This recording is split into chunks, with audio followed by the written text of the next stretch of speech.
The Bajorans are taking back the station. I wouldn't blame anyone for getting out now when you can. Come with us. We can't just let the Cardies have the wormhole. Cisco and the crew prepare for the final battle. How can you sit and wait for them to attack? Dead, he's a martyr. Live, he seals our victory. Now, a dangerous mission may be the last hope We'll never outrun them in this.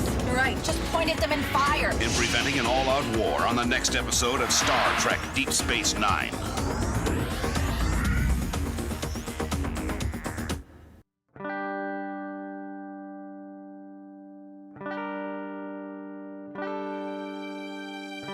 There's a bigger issue here. Just because a group of people belong to the Federation, it does not mean that they are saints. The trouble is Earth. On Earth, there is no poverty, no crime, no war. You look out the window of Starfleet headquarters and you see paradise. Well, it's easy to be a saint in paradise. Out there, all the problems haven't been solved yet. Out there are no saints, just people. Angry, scared, determined people who are going to do whatever it takes to survive.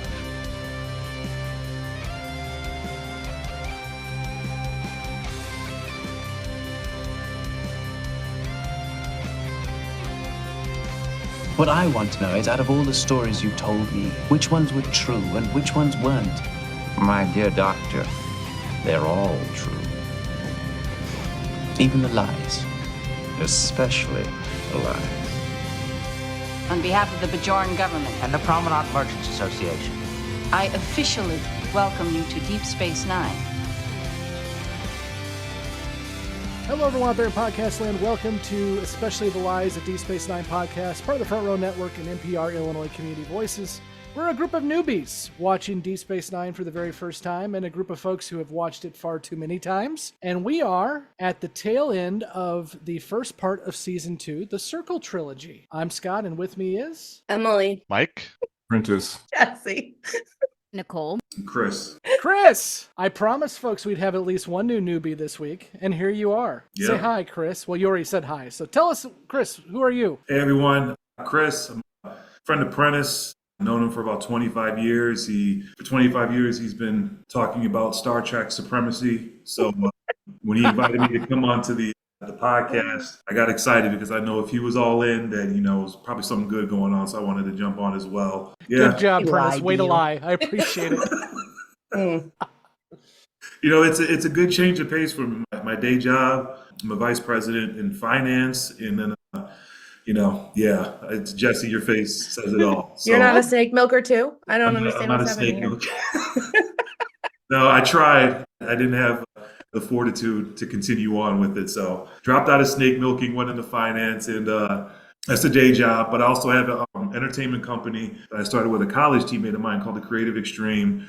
And we have a universe we created, over 400 characters, one big epic saga. We've broken it out now into screenplays and scripts, and we're trying to do the Hollywood thing. So, we got comic books, graphic novels, all that. But, Awesome. Say all that to say this is right up my alley. I love world building. I love, franchising and stuff like that. And so, yeah, I'm really excited to be here. Cool. Remember the little people when you get about ready to famous. say, so you've got experience, something that none of us do. Excellent. Right. Good job.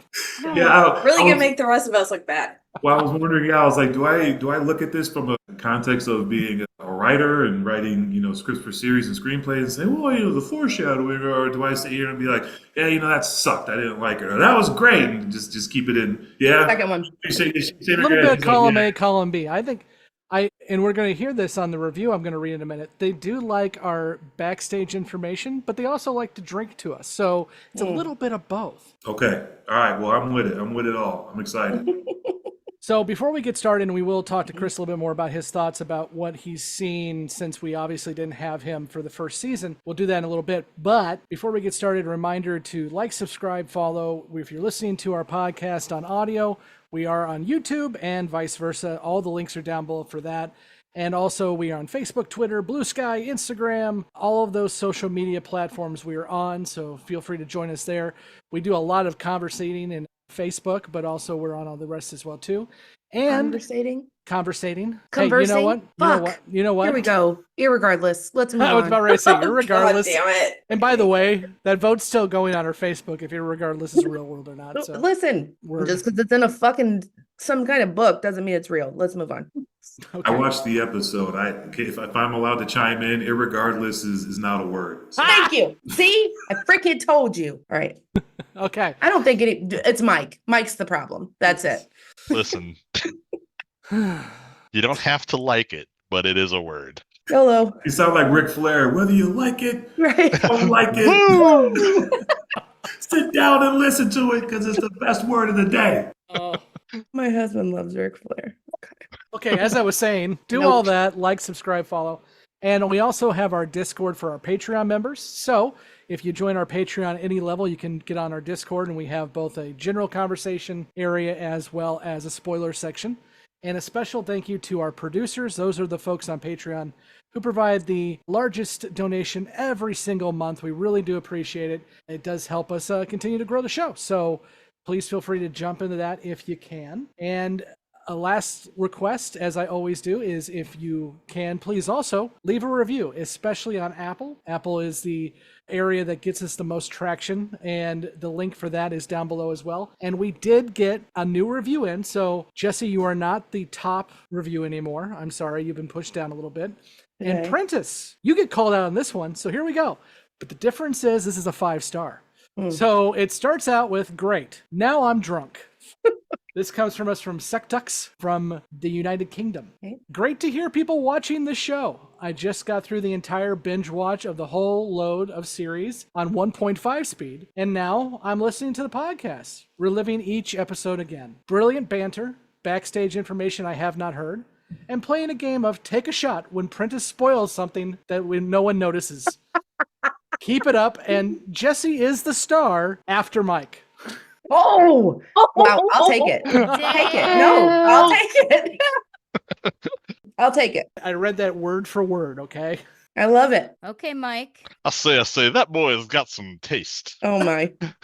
Wait a minute. Oh, my. I started doing the spoilers like after the 4th episode. What are they talking about? To be fair, I've heard a couple, and I've been like, yep, nope, I don't know what that means. I'm just going to move on. Okay. No context here.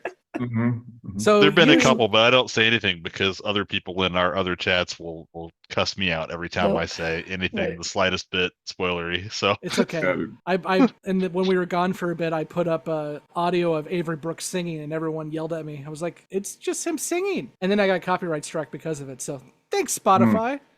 Appreciate it. Is that what we finally decided that was about? I think, but we're fine now. We're back, and it's still up. So wipe my ass, Spotify. I do like that Mike was like ahead of me. I love that. I love that somebody likes you. I'm so happy for you. Just one person. I'm also happy that someone likes me. Oh, they like me. I'm mommy's special boy.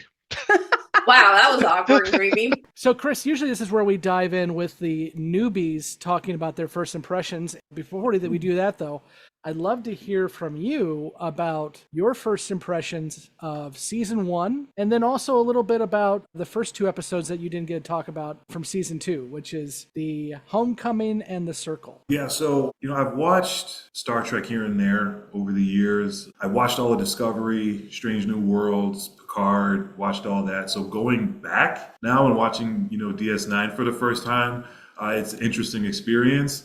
Out the gate, I can say, you growing up in the 90s and being a Drew Hill fan and then hearing the main character's name is Cisco, I was like, okay. Like some blonde hair. He didn't have his blonde hair. Yeah, we were sad. Running across the beach and singing about thongs and all that. So, it was interesting. But, watching these types of shows where you have a broadcast, you have a lot of episodes in a season, and you get to know each character as the season goes on. I think they kind of set that up well in the first season. Everybody got, their chance to shine. We got to hear a little bit about their backstory and stuff like that. But, and Prentice, told me this. He said season 1 was a little bit slower. It picks up right away, though, season 2. And that's the first thing that I noticed, transitioning from season 1 to season 2, was just how much season 2 picked up from the pace of the storytelling to the, the action sequences and things like that. So that was, I think, one of the other main things I noticed. I'll also say, I feel like there are certain members of the cast who aren't as good of actors or thespians, if you will, as other members of the cast, which at moments during the first season kind of took me out of it because I felt like they didn't really settle in until maybe 3/4 of the way through the season, and then found their groove with the character and things like that. I still kind of cringe every time I see Cisco smile or laugh. It doesn't sit well with me for some reason. When he's stern, when he's mean, when he's angry, I believe it. I'm 100% in. When he smiles, when he laughs, when he gives, Jake a hug, kind of like, I don't really know if that's you or not. But he settled in. I thought Kira was a little bit melodramatic, over the top in the beginning. But Jessi, why you look? Nothing, no reason. Just keep going. Okay. So, but I felt like she settled into it. I felt like Quark from day one was, hologram, space pimping and hustling, getting his gold press latinum on the entire time. I really liked his character. Julian, for me, not buying the Playboy act, but again, I feel like he settled into his character a bunch. Dax, the Trill, I think that's the most interesting, or maybe I can say most, from a character development and storytelling perspective. I feel like there's so much that you can do with that Trill mythology and her storyline, right? I mean, literally, I don't know why they had to throw salt on, I can't remember the previous host's name, but she basically said he had no sex life, but he was, a genius when it came to, impulse engines and things like that. I'm like, you didn't have to shit on him like that. You could have just said he's a genius and leave out the not getting any sex part. But very interesting character. And then again, season 1 ended, season 2 came on, really picked up. I like the fact that they started it out with kind of a trilogy, a to be continued type of thing, where season 1 was pretty much all just one-offs, right? A lot of one-offs with, a handful of through lines going through, but mostly one-off episodes. So I like the fact that it came up with the trilogy, the first 3 episodes. Again, the pacing was great. It picked up for me. And I felt like they really raised the stakes, right?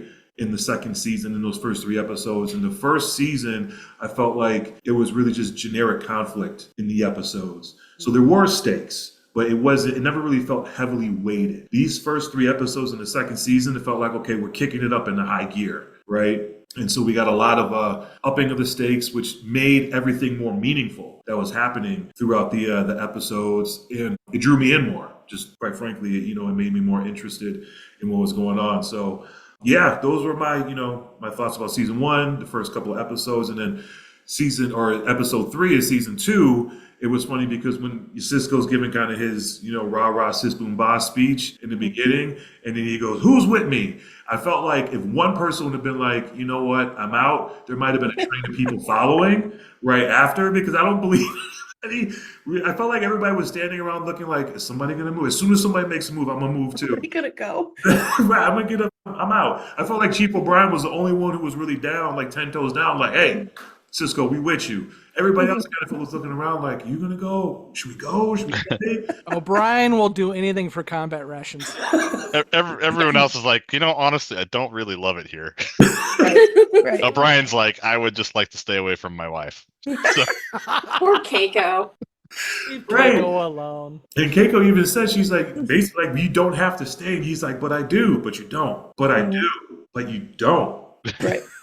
But I do. Yeah, okay. I think she got the message. We can do this all day. Right. Yeah. Well, Chris, I'm glad you've watched a little bit of Star Trek, but I'm interested because it sounds like you've seen the new stuff. So I'm interested to see how you deal with some of the older stuff, especially as we get deeper in.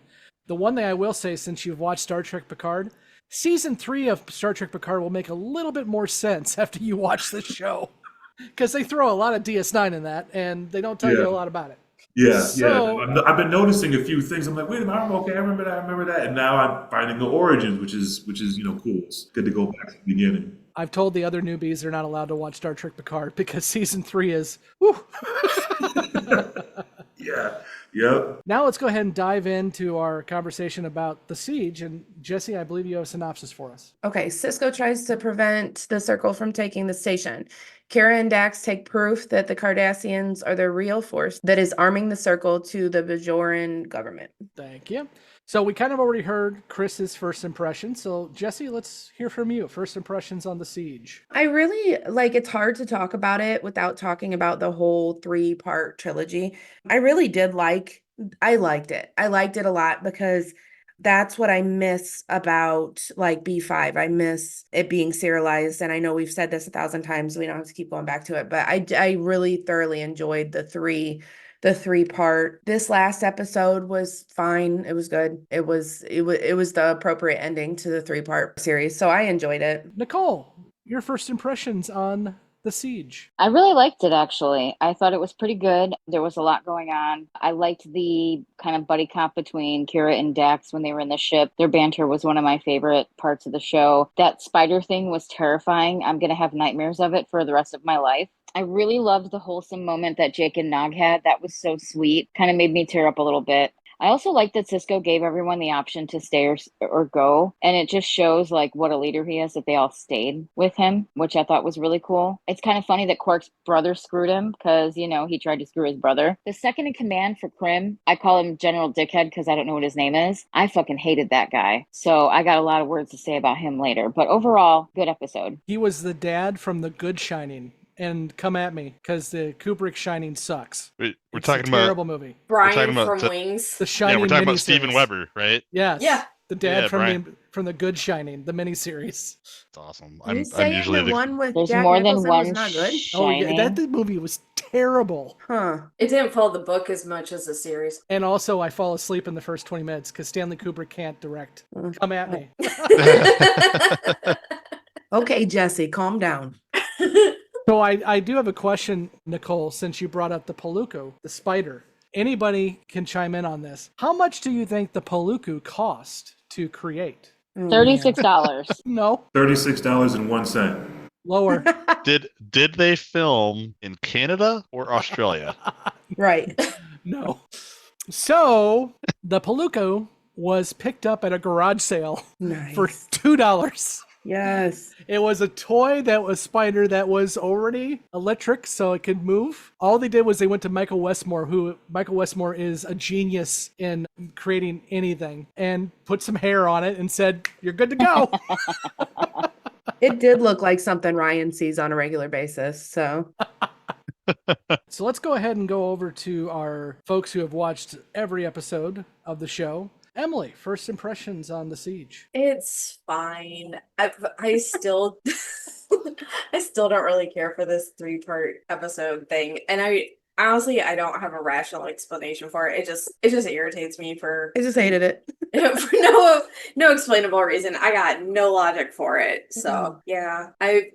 I do appreciate that it shows just how awful Wynn is, because she's like, oh yeah, I'll side with you and we'll do this together. And then there's oh, well, if we have evidence, shouldn't we investigate it? The way she'll just automatically flip oh, I don't want to stay on this horse. We're jumping off and going elsewhere. Wynn is on Wynn's side, and that is about it. Mike, your first impressions. Well, kind of like Jessi said, it's hard to talk about, just this episode without kind of refreshing the thoughts on the whole trilogy of episodes. And I'll say this is a really good conclusion. It feels like there's a lot of tension. I really enjoyed the different, not really, I don't know if you call it an A and B plot, but I kind of like just that it followed the two different sides of the conflict, with Kira and Dax going on their mission, which was pretty interesting, honestly. And then the rest of the crew kind of going guerrilla warfare.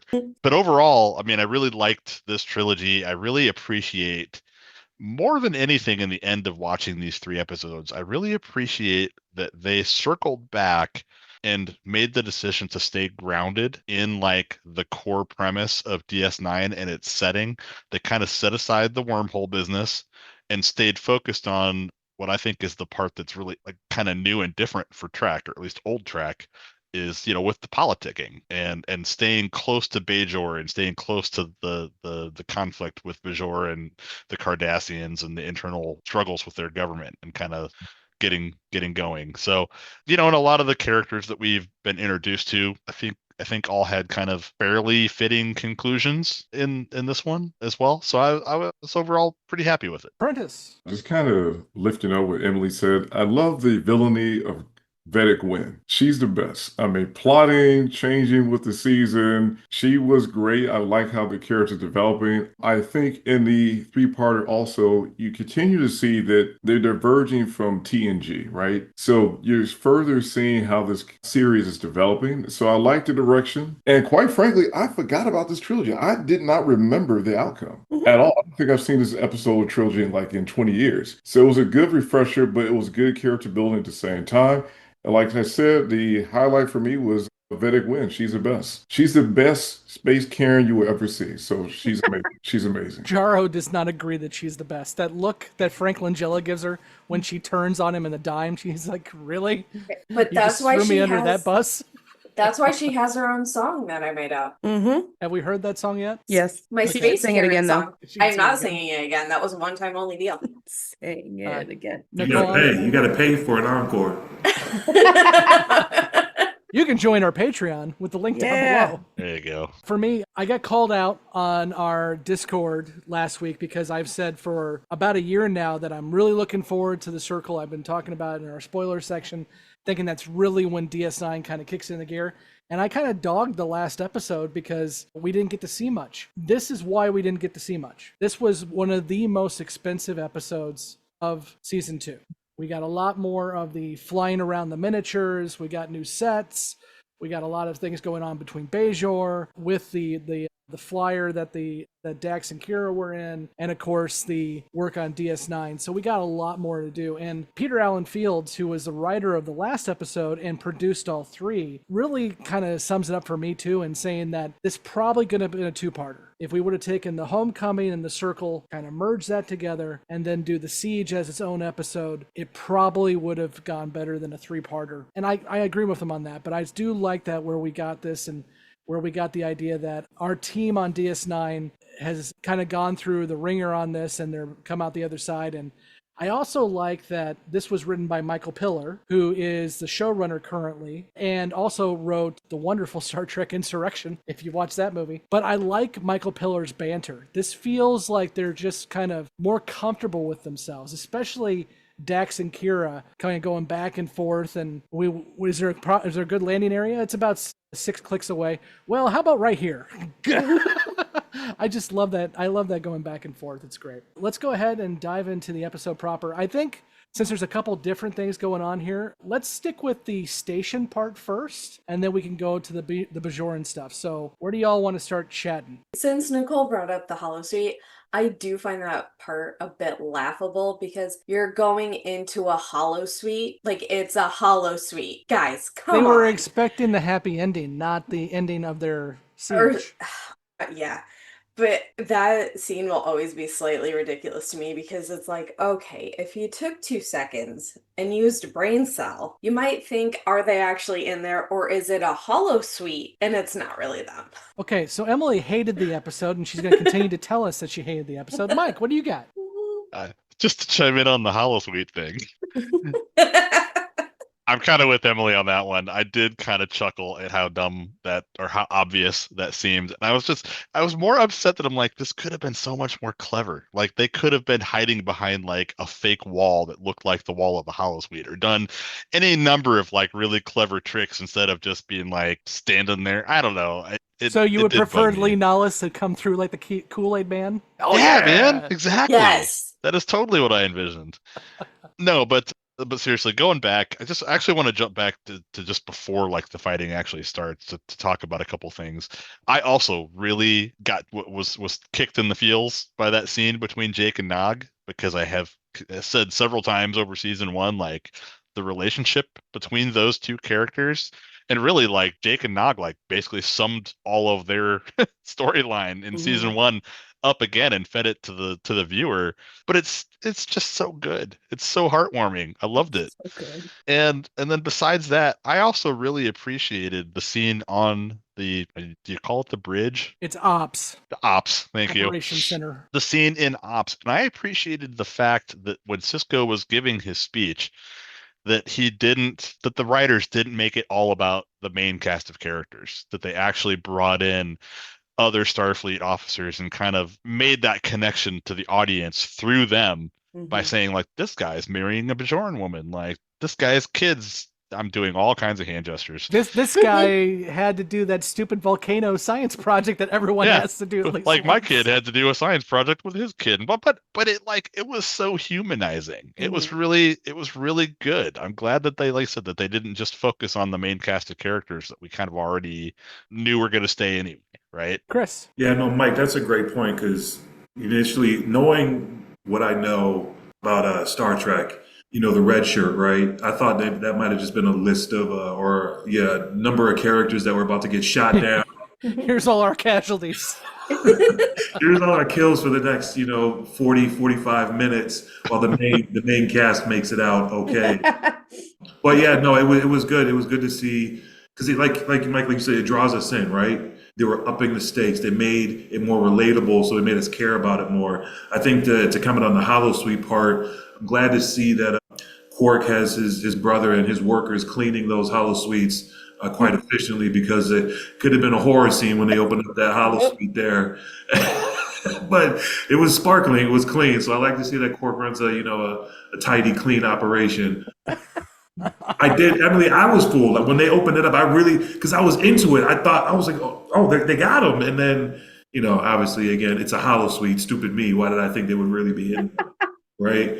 And the scene between Jake and Nog too, looking back, obviously hindsight is 2020, but it seemed like a little bit of foreshadowing almost, right? Like, I haven't watched the rest of the season, but I kind of feel like maybe that part of, hey, I think Nog said, what other two people in our races have ever been as good as friends as we are, right? So I think that's going to be, I'm anticipating that's going to be a theme, or at least a through line going forward in season 2, is kind of building that relationship, and not just between Jake and Nog, but other characters, different alien species, and kind of hammering that unity home a little bit, which I think they really brought in the first 2 episodes with Lee Nallis and him coming back, and then reuniting the Bajoran people and getting rid of the extremists, and we need to unite as a people in order for Bajor to be able to prosper and things like that. So I felt like there was a bit of foreshadowing in that the 3rd episode, which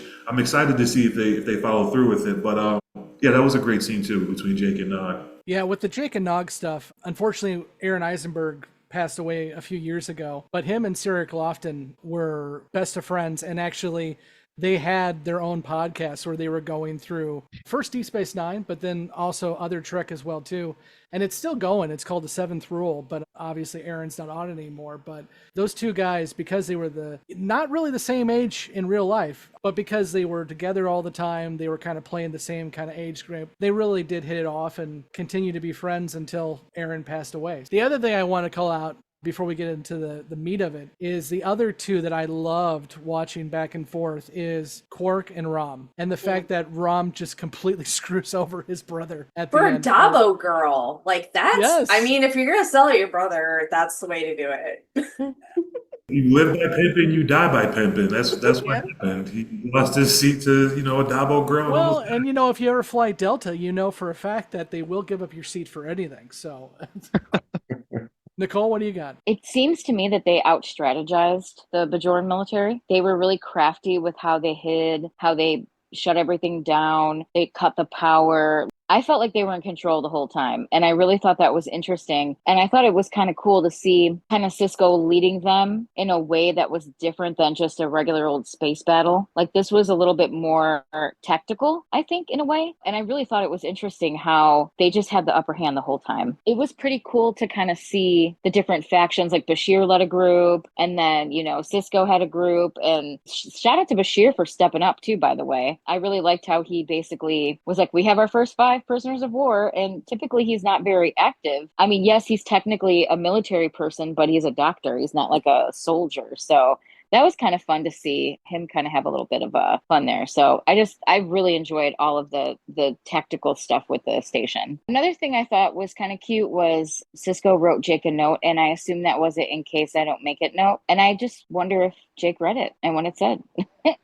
Well, yeah, that's a good point. I mean, because Jake has already lost his mom. So if this doesn't go well, Jake's an orphan. So that letter's probably intense. Well, that brought me down. Yeah, I was gonna say this feels like a really bad time to complain about the Quark and Rom plotline. Are you going to complain about it? Listen, I am an absolute Quark fan. He is my favorite character in this whole series, I believe. But they spent too much time on it. It was like a one scene joke that they stretched for a fair part of this episode. Agree. Okay, well, you said it yourself that this was a 3-parter that should have been a 2, and I think that's where some of the padding came from. No, I think all the padding was in the last episode.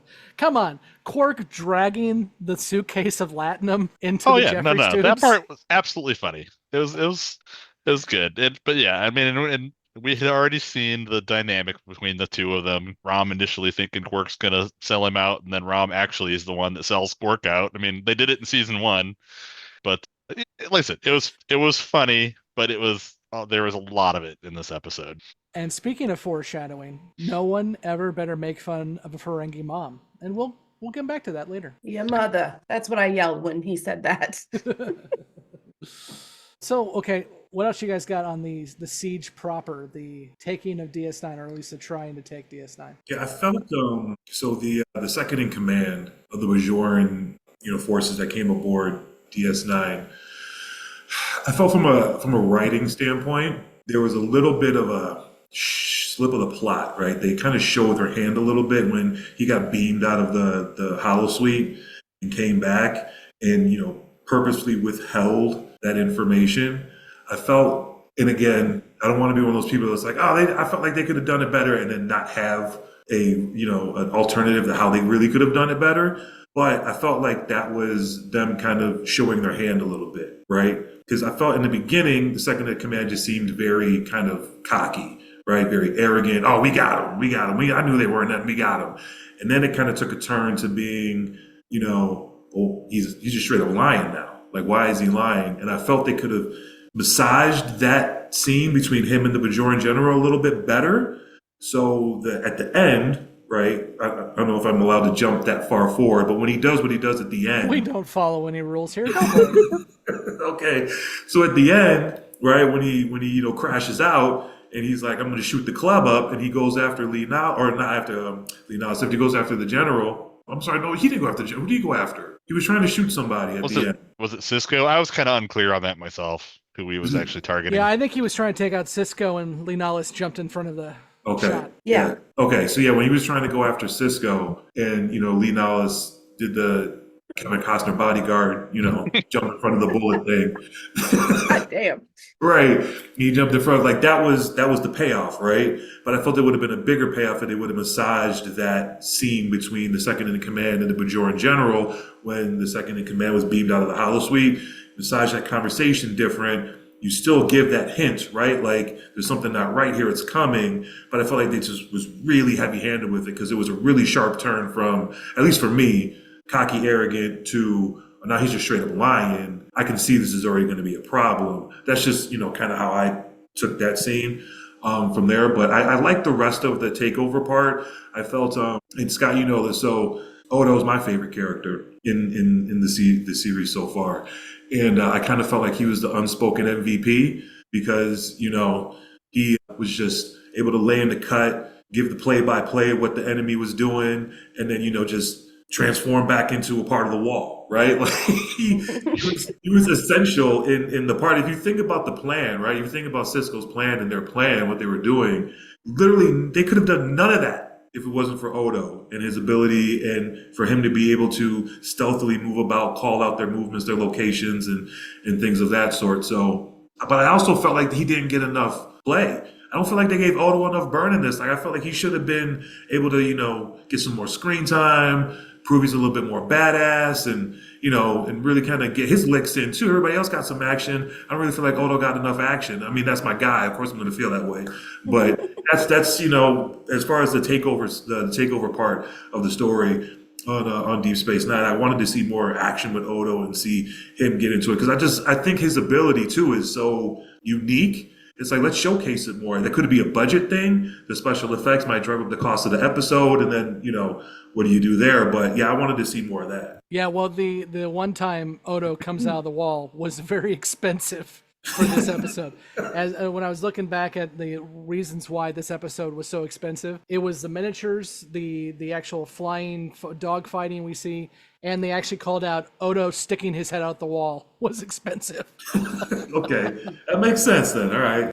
Nicole, what do you got? Yeah, I also thought the second in command guy, when he came back and he like basically lied, I thought that was a little aggressive. I was like, oh, this guy is out for himself. Like, I couldn't tell if he was trying to like impress the guy or if he was trying to overthrow his boss. Like, I thought he was definitely out for himself. And I thought it went from 0 to 100 real quick. And I was like, oh, I kind of messed up. And I figured this isn't going to end well for Homeboy because he's just lying and they're going to tell them what happened and they're going to have proof. So yeah, I kind of see what you were talking about with that, Chris. Like, it just seemed unnatural to me, the flip.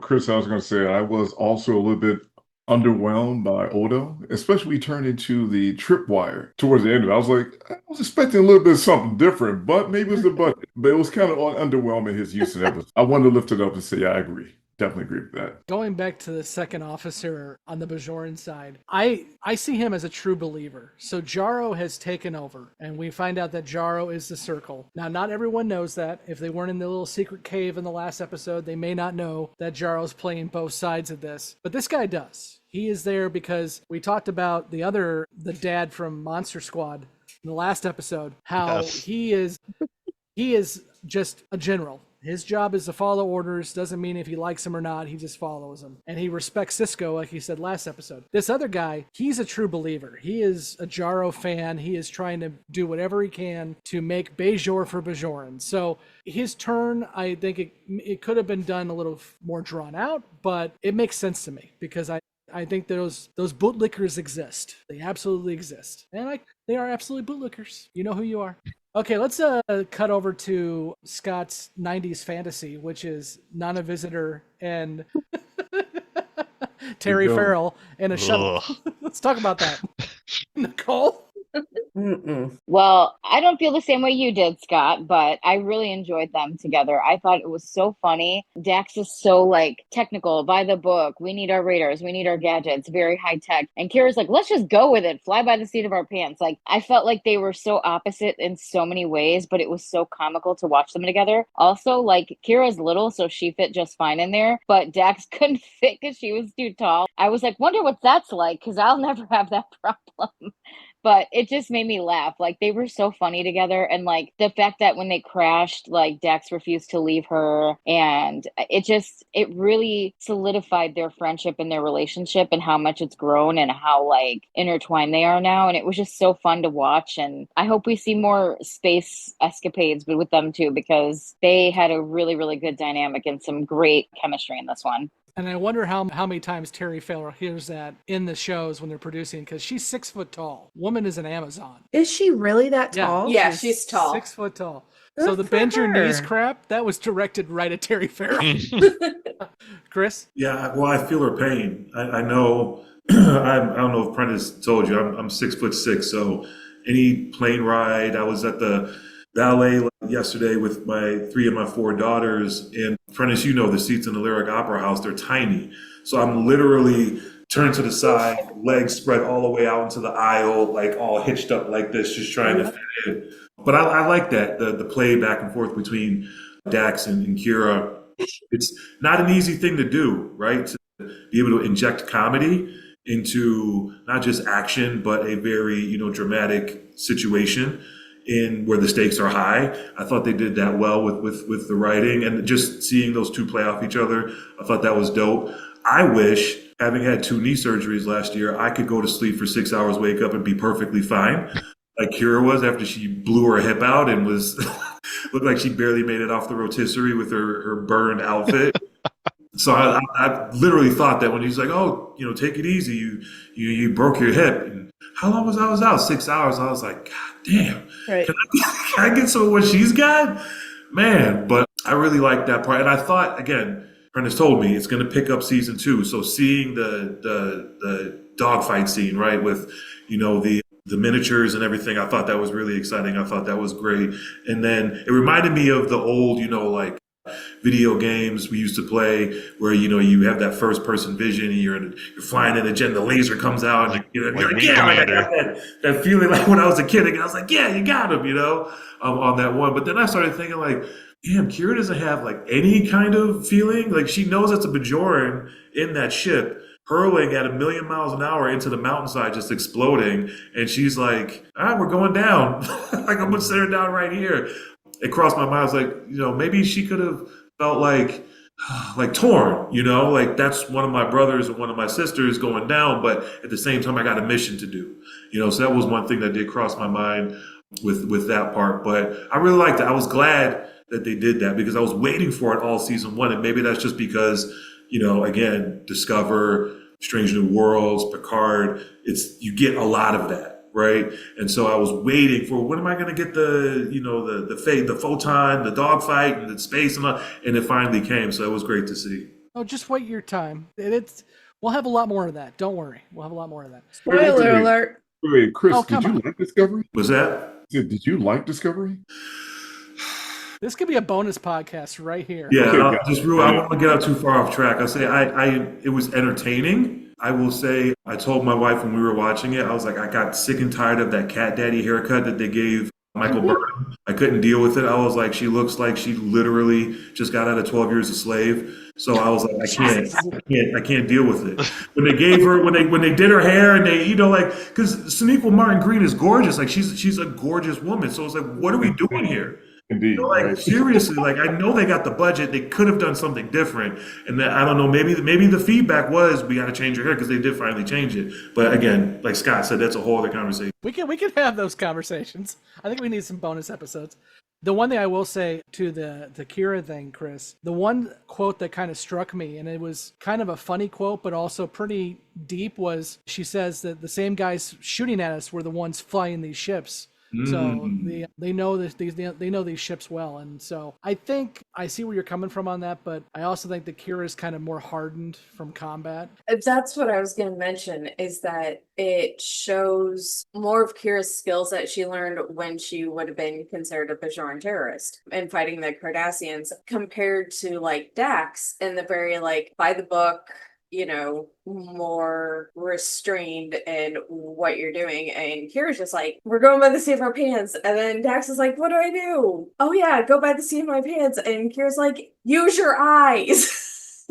I thought that was funny because it was an interesting way to highlight their different experiences. And it seems like, as far as we know up to this point, Kira's had more combat experience. Because we still don't know a ton about Dax's previous hosts, so we don't know a lot about them, but we still kind of get the sense they haven't been in tons of combat yet. So I thought it was nice to actually see that contrast. Well, we know that Tobin, the second host, which was called out this episode, was an engineer. And we know that Kirzan was a diplomat who screwed a lot of people with Cisco. So yeah, that's two of them we know so far. Jessi. Emily said it at the end. I definitely think that that's the difference between somebody that's been in it and somebody that's just sat behind the control center and relied heavily on all of the technology and not actually used their eyes. I was watching it and, Nicole described it as just fly by the seat of your pants, because that's what she described it as, but all kind of willy-nilly. Well, I saw it as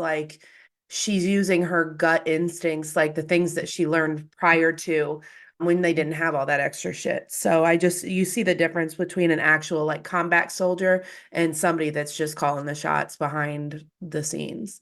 A non-com versus commissioned officer, without a doubt, which goes back to the other thing I wanted to bring up, which is over on the station side. I think the two people we get to see a lot of in terms of their backstory is Kira, but also O'Brien. We get told, if you ever watch The Next Generation, the Cardassians are a part of that show too, and we are told that O'Brien was a part of the Cardassian front, because there was a Starfleet Cardassian war before Deep Space Nine happened, and that he saw some shit. And we find out in one episode of TNG that O'Brien killed a lot of Cardassians. And so his, hunkered down in the Jeffries tube and enjoying his rations and kind of looking back on that. He's a grizzled guy too. We just haven't seen much of that yet. Anything else anyone's got to add? I love O'Brien's grizzledness. O'Brien will suffer, don't worry. She loves her some O'Brien.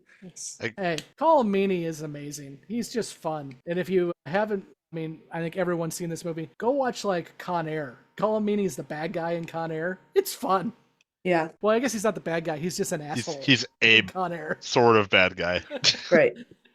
Okay, well, let's go ahead and unless there's anything else anyone wants to bring up we didn't talk about, I think we can jump into our questions and predictions from our newbies. Chris, as you're new, we ask you all that haven't seen anything past this episode if you have any lingering questions, and then if you have any kind of predictions, and you've kind of hit on a couple already, asking if we think we're going to have more of the Nog Jake story and all of that. So let's go to Nicole first. Questions, predictions, Nicole. So I did have a question. So at the end of the episode what is that bitchy Vedek's name? When? Space Karen? Okay. So when she took that thing from Kira and was like, we're going to investigate this, and I think you guys had said she turned on Jaro. In my interpretation, I was like, oh, don't give it to her. She's going to erase it and everyone's going to... Oh yeah, she's absolutely going to erase it, not because of Jaro, because she doesn't care about anyone but herself. She's going to erase it because there's probably some material on there that showed that she was working with Jaro. So she's backing herself up. It definitely didn't foreshadow the Epstein files in any way. Okay. So I was right on that track because I feel like absolutely giving it to her was the absolute worst thing on the planet that Kira could have done. And I almost hope my prediction is maybe she'll get her head out of her ass and take it back from her and have somebody else look at it, but I doubt it. So I feel like they're not going to get the full story or get the evidence that they need. So I'm wondering if this is going to become an ongoing issue. I don't really have anything else. I was just very like, this doesn't seem right. So I'm curious to see what's going to happen after this. I was upset to see that Kira and Odo didn't have the 17 babies before the end of the episode. But no, I don't know. I'm just flying by the seat of my pants at this point, trying to see what happens. So that sounds like season 2, all right? No, good. I guess before we jump on to Chris, the one thing we didn't talk about at all was Lee Nallis, really. No. How do you all feel about the death of Lee Nallis? R.I.P. man. I didn't really care, not to be callous, but like I said I don't care where he goes as long as he goes somewhere else and lets Kira come back. So I mean, I didn't really mean that he needed to die, but it didn't surprise me that he died because there was all that talk of like, something about he couldn't live for his people, but he would die for his people. Like that didn't surprise me. That was kind of foreshadowing to me. So, but I mean, R.I.P. man. I'm sad. I did find it interesting, the conversation that was it the doctor and Cisco were having at the end where he's like, was it the doctor or was it O'Brien? I can't remember. O'Brien, where he's like, doesn't he seem a little like out of proportion? He's like, he's going to die a hero. That's all I know. And I was like, that's fair. Well, and that goes back to the Liberty Valance thing. That's kind of where he came from, is the idea that, the legend is much bigger than the person. And again, I'll say this for the third time. If you haven't watched The Man Who Shot Liberty Valance with Jimmy Stewart and John Wayne, check it out. Nicole? I was to say, I do appreciate that he did sacrifice himself for Cisco. Cisco wasn't a Bajoran. Like, he didn't have to do that. He could have just let him get shot. So I definitely feel like that was the one heroic, like, you know how he said, I'm not a hero, I'm not a hero? Maybe this was his way of, like, fulfilling that prophecy or whatever. That's kind of the interpretation that I took. But I was still sad to see him go. Yeah, and to your point, Nicole, I think that's kind of Star Trek in a nutshell, is he jumps in front of a bullet for somebody he doesn't really know. And that's just because this kind of the humanistic, quote unquote, ideals of Trek that, it doesn't matter if I know you or not. If I'm not an asshole, Jaro, I'm looking at you, I'm gonna take a bullet for you. Right. Chris, what do you got? Yeah, no, I was going to say, well, first, I love Frank Langella, so it was kind of hard for me to hate. Skeletor. My wife tells me all the time, she's like, the scene in He-Man when Evelyn is like, what did she say? She says something, and then Skeletor is like, no, I will rule. And she was like, oh, damn, it's like that, Skeletor? It's like, you ruling Dolo by yourself? This was a team thing. But anyways, so yeah, no, I felt that Lee Nallis was, a very real character, because how often does, in the real world, do people build up, one particular character to serve their own propaganda and their own agenda, right? I felt like I was kind of hoping he was the real deal. I was kind of hoping he was, that resistance leader that, was a badass and was going to come in and was going to set things straight. But I like the twist. I like the fact, and I think the reason why I was able to be sold on it was because he copped to it, right? He said, I tried to tell these people so many times, like, I'm not that dude. And they just ran with the narrative anyways because they were, serving their own agenda. But even Jarl said it, though. He said, I think he told the general, he was like, do everything in your power to bring Leonidas back alive. Dead, he's a martyr. Alive, he secures, we secure our victory. So I thought that was interesting, too, to kind of see the fact that, well, they did kill him off. Now, what does that mean? Because that was one of the questions I had. What does that mean going forward? What does that do to, Jarl's plan with, him being in this precarious situation? I didn't really feel like this was the end for him or the circle at all by any means. But, he did make that statement, alive, he secures our victory. Now he's dead. So what kind of twist does that put into their plans, and how is that going to unfold later on? I thought that was interesting the way they played that out. Well, now we did this little side quest. Chris, do you have any other questions, predictions? No questions. Predictions, I really don't know. I think like I said before, from a theme standpoint, I think we're going to get more into that unity, that coming together, that, love amongst all trumps the tribalism kind of approach to the storytelling going forward. But outside of that, I really don't know. Like, I'm excited to see where it goes because I can't really call it one way or the other. Less tribalism. God, that's a concept. Right. Yikes. Okay, well, we'll go ahead and we'll kick our newbies out the proverbial airlock until we meet again next week when we have a guest star who, in my personal opinion, is the best thing from Gremlins 2, and that is the almighty John Glover, who plays Trump, actually, really, in Gremlins 2. Mike's looking at me like, what? No idea what's happening right now. Okay. Well, John Glover's going to be in the next episode, and that is Invasive Procedures, which, by the way, Chris, is a Dax episode, so you should enjoy it. I thought you meant somebody was coming on the podcast. I was also what I was he's thinking. in the episode. I was like, what are we doing? If anyone knows John Glover's contact information, I'd love to talk to him. He's cool. Chris, I have a very serious question before we get off the podcast. What dreams are made of? What did you think of Rumpelstiltskin? Oh, sweet baby Jesus. Oh, wow.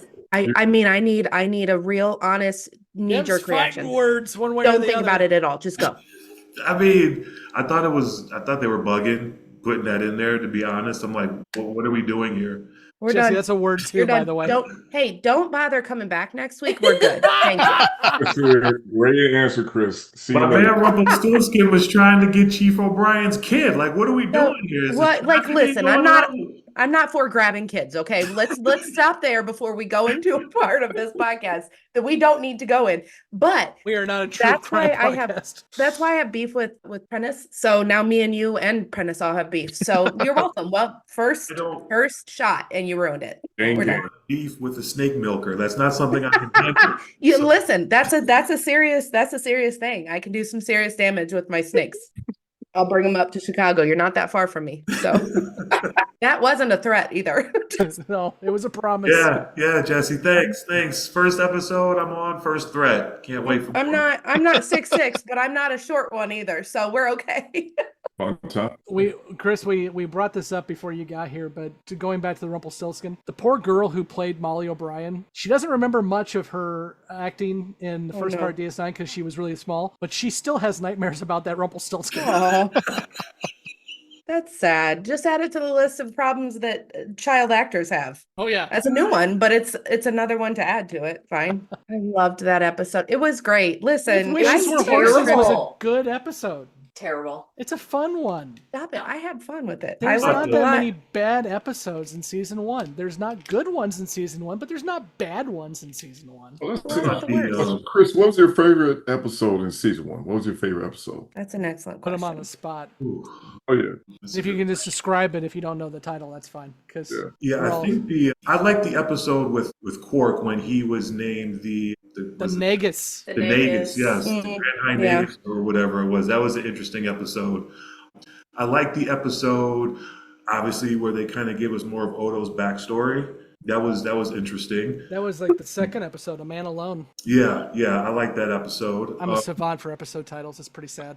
The Civil War on the moon in the wormhole. What was that episode called? I can't remember, where they went down there with. That was another one Jessi hated because the old guy got dealt with. Yeah, you're doing great. Keep going.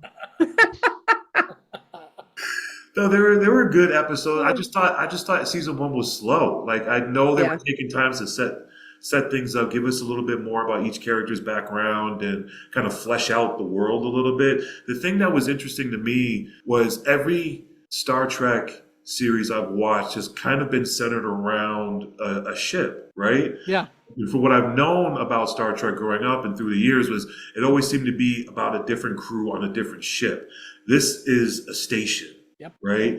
And so the feel of the episodes was more of a stationary kind of, I guess, more traditional series, as opposed to it giving that big space feeling, right? Like they're exploring, they're out there in space, they're coming in contact with different species, with different, going to different planets, and they got different missions and different quadrants and all that. And it's like DS9, they're there. They're on the station at the wormhole. So that was interesting to me. And it kind of took me a little bit to get used to. But once I, once I settled into it, I was good to go. But yeah. And for those who are about ready to yell at me in the comments, the episode was Progress was the other episode. So, but yeah, no, I mean, Chris, you hit on a really good point, and we'll definitely talk about it more as we get deeper into the show, is the decision to place this show on a station where they are stationary will make this show what it is. And the fact that you can't just fly to the next planet and have a new adventure. You're going to have to deal with the consequences of what you've done. And we will see that a lot. So I'm looking forward to you guys experiencing that, and I think it's going to be fun. Okay,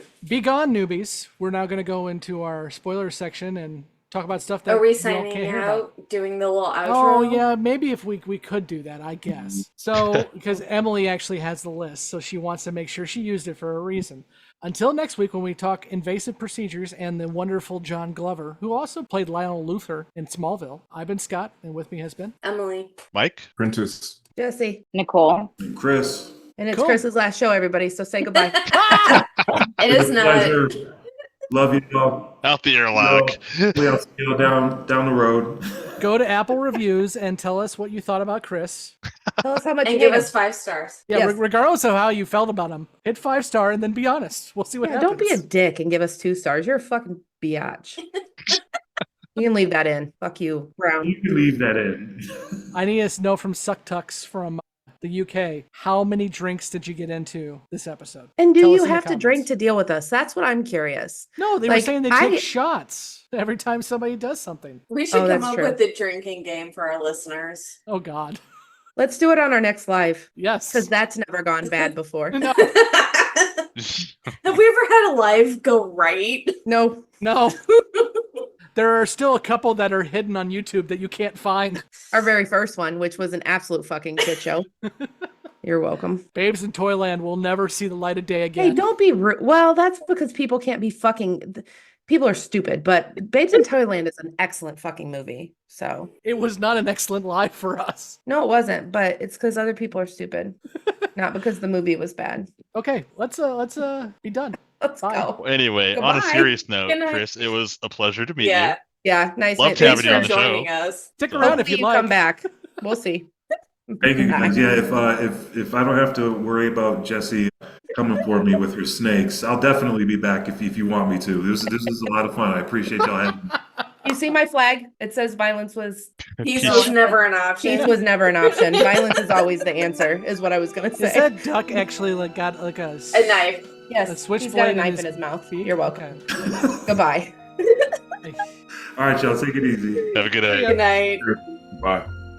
Thank you for listening to Especially the Lies, a Deep Space Nine podcast.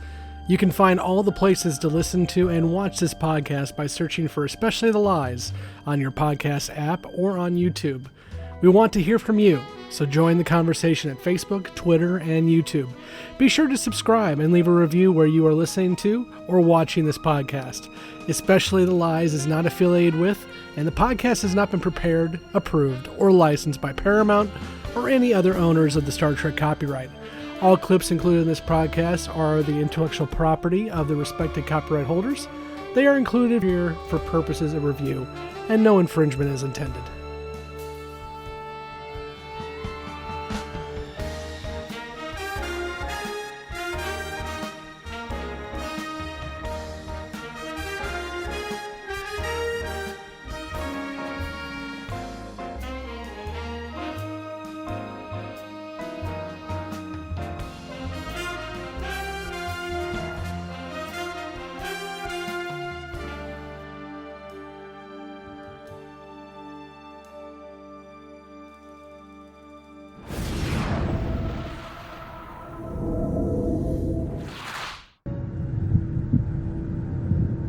Why have you brought me here?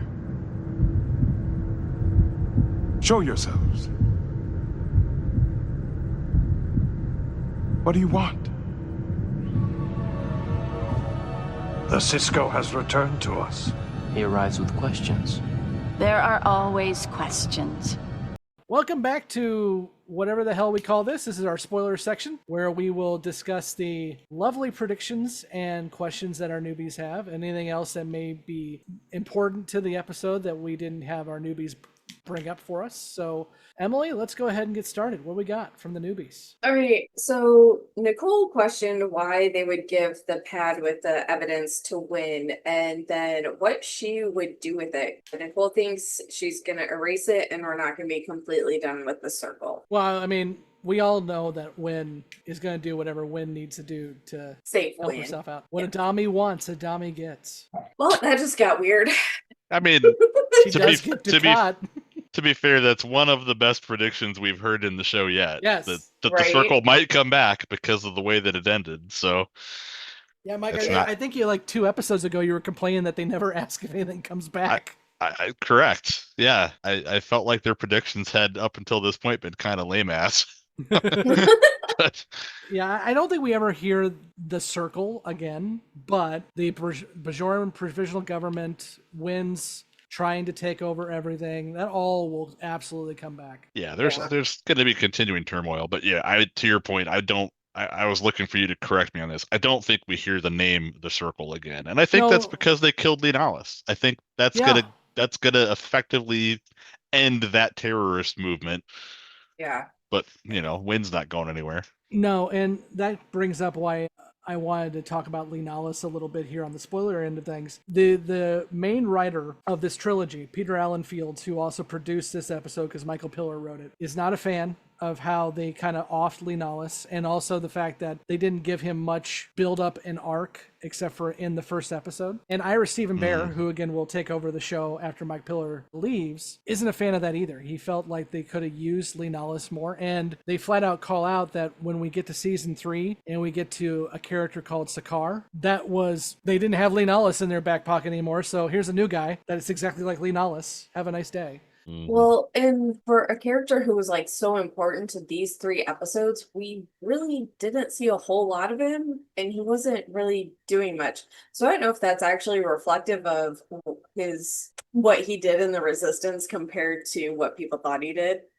Well, I mean, it's wrapped up. I mean, the script is wrapped up well because, and it was Right. already called out earlier, is O'Brien points out the Leonalis you're all talking about is not the guy I saw. And it's like, it doesn't matter. It's what people think of him. Mm-hmm. But that being said, I would like to see that actor be able to do more. The other reason why they killed him off is he was too expensive. So, Really? yeah, they didn't want him on the call sheet too much because he came with a pretty penny. What's the backstory about that? I mean, in terms of, he seemed like he was a D-list, C-list actor. So why was he so expensive? No, Richard Bamer. I think I Yeah, might have talked that's- about it in the first one. He doesn't have, compared to a lot of actors, like compared to Steven Weber, who was the evil underling in this episode. Yeah. Steven Weber has an IMDb list a mile long. Yeah, and he's on every TV movie and TV show. and he's got a Let's see. couple of different roles that he had logged over 100 episodes on. He was on Wings. That was one of his big Yeah. things. Yeah. Yep, and then he's on Chicago MD, I think it's called now, Mm. and he's been on that since the beginning. He's got hundreds of episodes to his credit there.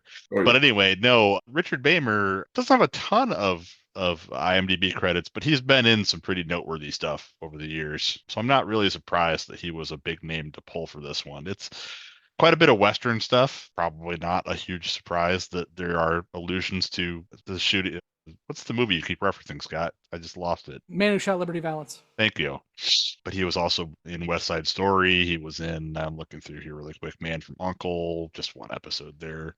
But yeah, quite a few other things. So he was a well-established actor before coming into DS9. Yep, he's a get, and they didn't want to get him anymore.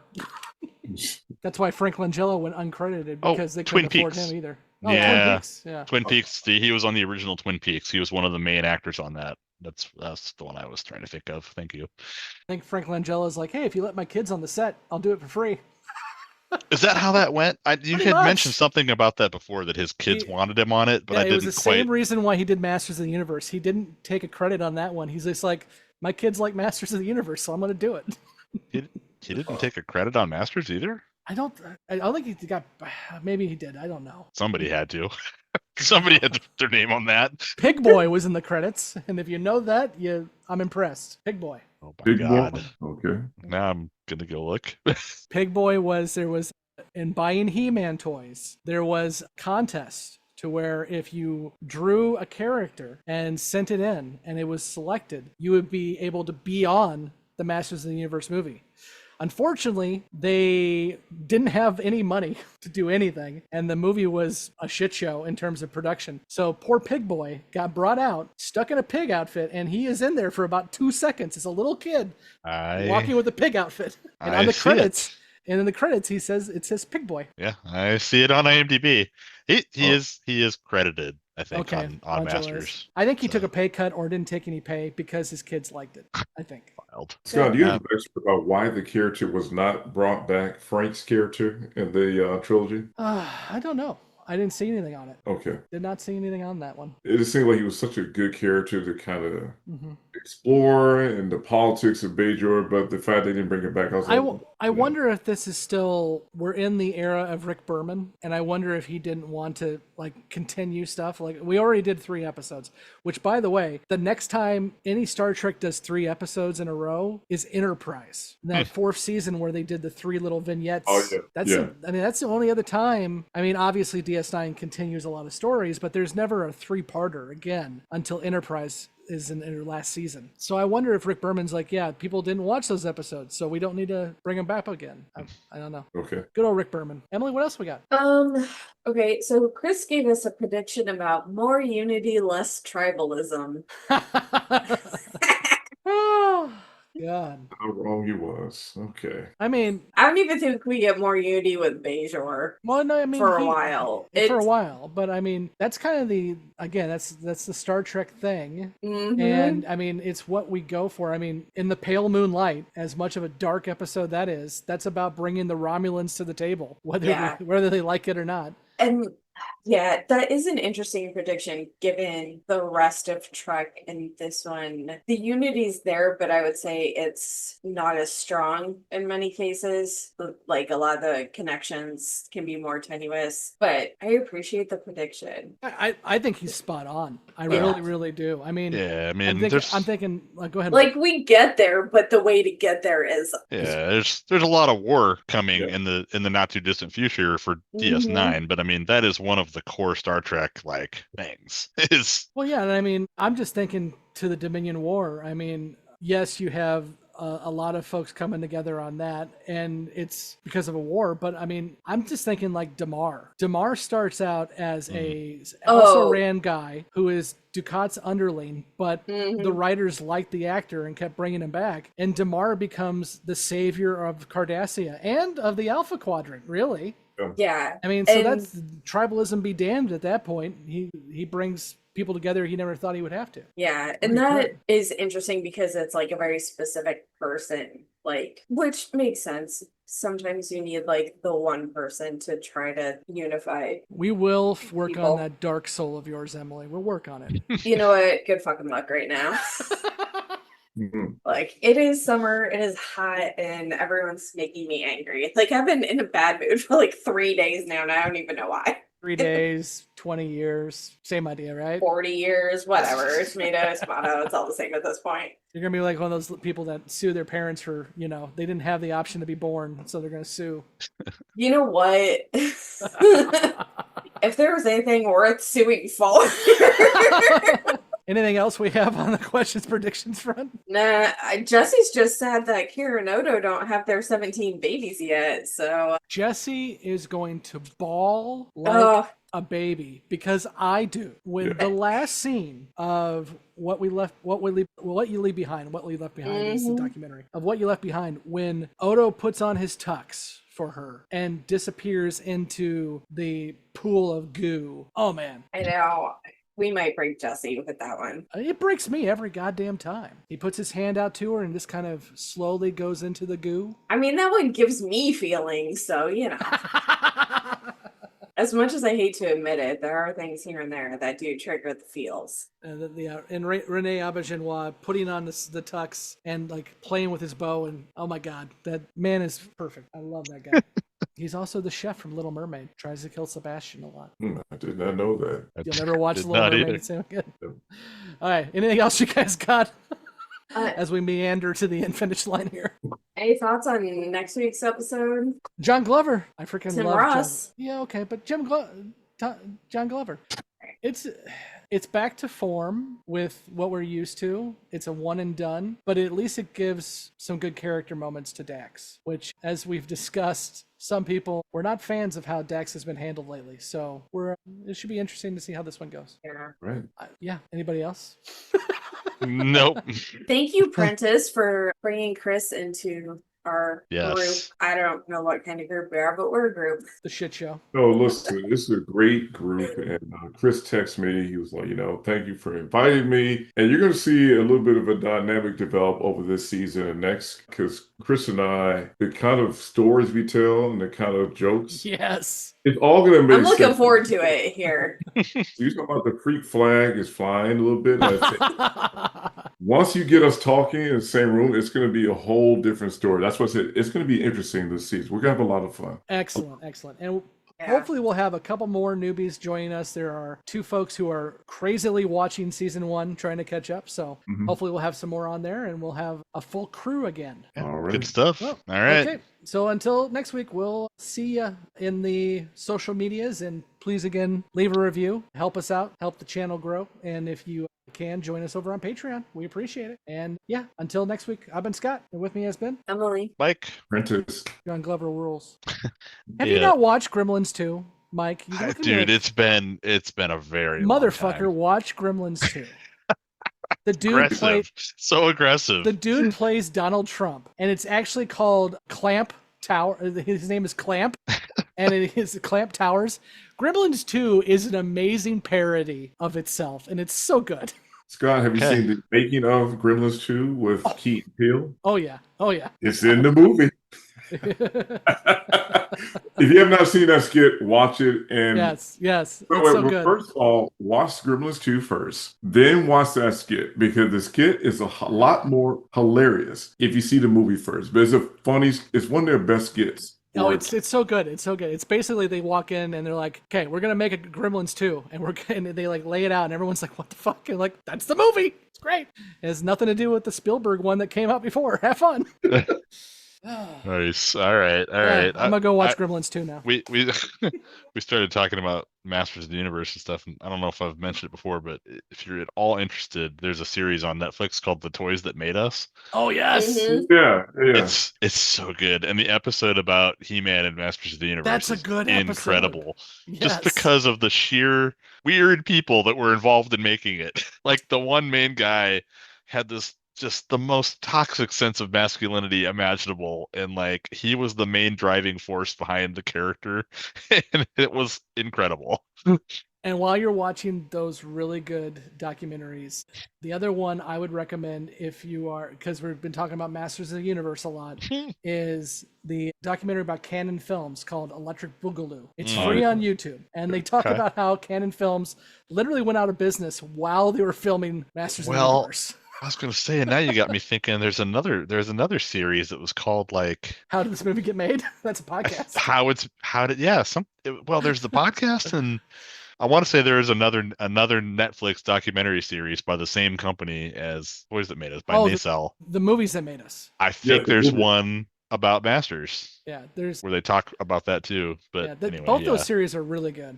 They are. Nacelle Company does great stuff. Okay, be gone. See Hey, you. wait, one last thing. One last thing. I found out at my birthday celebration, the bartender told me a 80s movie that a lot of us know is having a sequel is coming out this December. I was shocked. I did not know until this weekend. Return of the Living Dead. Oh, yeah. Oh. Yeah. It's the actual sequel to the 85 movie. So not because there was like other sequels to that. Yeah, no, it doesn't take the sequels into account. It's 8 months after the 1985 movie, so it's set in 1985. I always liked the sheriff and the hick in that one. Yeah, Return. I see it now. Huh. Interesting. I cannot believe I said they're actually doing a sequel, a direct sequel to 1985. Prentice, you and I need to go to the bar because if that's the conversations you're having with the bartender, I like it you. Came out of nowhere. We were talking about movies like, hey, are you a fan of Return of the Dead and Evil Dead? I said, absolutely. They said, they're coming out with a sequel. I said, bullshit. I said, no, they got the rights to the movie and it's coming out in December. And sure enough, I looked on YouTube. I saw the teaser. I'm like, wow, they have Tar Man in the teaser. Okay, wow. This is good. The other one that's been filmed a while ago that's coming out soon, I know what you're gonna say. Is the Toxic Avenger. Yep. Oh, when is it coming out? Is it coming out to movie theaters? Coming like There's a trailer out. I don't know. And it's Toxie is played by what's his name? Oh my god. Is it Peter Dinklage? Peter Dinklage. Toxie is played by Peter Dinklage. It's Peter Dinklage, and like the villain is Elijah Wood. Yes. Really? One of the villains, yeah. Yeah, there is a trailer out for it. Toxic Avenger. It's gonna be awesome. Oh, this is gonna be great. I used to watch that TV show and have the toys. I remember we went through a whole trauma movie thing in high school, so it was it's okay. Very nice. Hey, okay, sorry. One more last thing. One last thing. Test the phaser banks. Full power. Good. Not so good. Phaser locks are dead. There's no way to aim. Sure there is. I know. See the pants. With your eyes, Lieutenant, not your pants. Just point at them and fire. You fly, I'll shoot.